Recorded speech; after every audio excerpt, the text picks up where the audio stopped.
2024-yil 1-dekabrdan bu tizim, ya'ni naqd pulda nazoratchilar tomonidan naqd pulda, ya'ni oddiy qilib aytganda eshikni taqillatib pul yig'ish holatlari hammasi to'xtatilgan.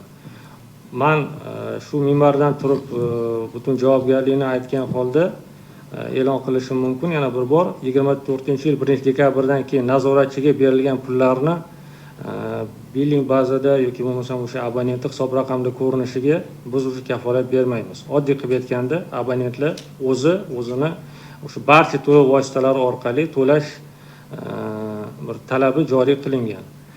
Lekin nazoratchilar agar bunaqa holatlar bo'layotgan bo'lsa, bilingki, bu tizim, ya'ni o'sha to'langan pul kafilligi olinmaydi, ya'ni kafolatlanmaydi billing tizimiga tushishiga.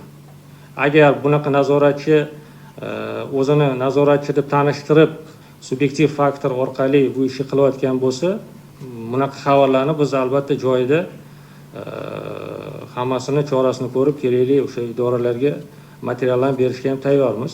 O'sha barcha to'lov vositalari, tijorat banklari, infokiosklar, o'sha turli xil boshqa turdagi to'lov vositalari orqali to'lashga barcha imkoniyatlar yaratilgan. Bu birinchi navbatda o'sha siz aytib o'tgan korrupsion holatlarning oldini oladi.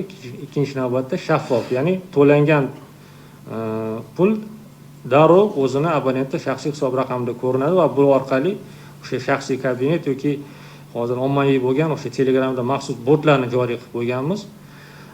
Nazorat mexanizmi to'g'risida gapiryapsiz, to'g'ri savol berdingiz. O'sha mana botdan hozir foydalanuvchilar soni 26 mingga yetdi respublika bo'yicha.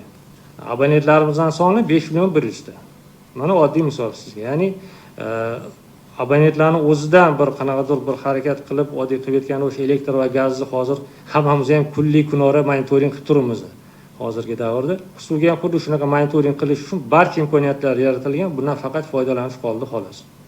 Qarzdorlik qog'ozlarini o'zi tarqatib berilishi majburiy xodimlar tomonidan? Yo'q, unaqa narsa to'liq to'xtatilgan.